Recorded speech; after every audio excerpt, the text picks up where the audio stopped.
இன்றைய தினம் எங்களுடைய 323 கண்டெய்னர் கள்ளன் என்று சொல்லப்படுகின்ற ஒருவர் உங்களுக்கு தெரியும் யாரென்று இன்றைய தினம் வந்து சொல்லியிருக்கிறார்.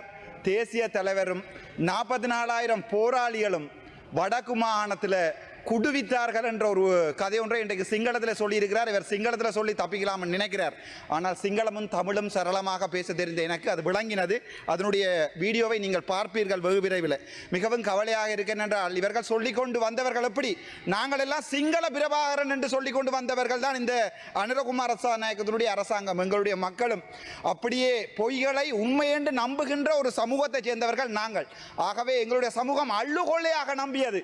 இருக்குமோ சிலவிட இவருமே போராட்டத்தை நோக்கி போராடியவர் என்று நினைத்து எங்களுடைய சமூகம் விட்ட வரலாற்று தவறு இந்த என்பிபி அரசாங்கத்துக்கு வாக்கு போட்டது. ஆனால் இன்றைய தினம் சிங்களத்திலே எங்களுடைய தேசிய தலைவர் வடக்கு கிழக்கை ஆண்ட போது ஒரு சிங்களவன் அவன் தன்னுடைய ஒரு போட் கூட வரையலாது அடிச்சு புதைச்சினாங்க அந்த கடல்ல குடுவித்தேன்னு சொல்லேகல்ல.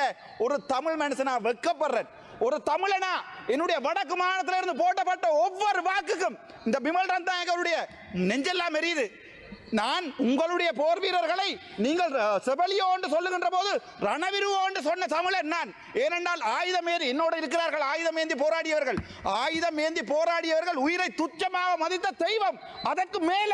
ஆனால் வெக்கமாக இருக்கிறது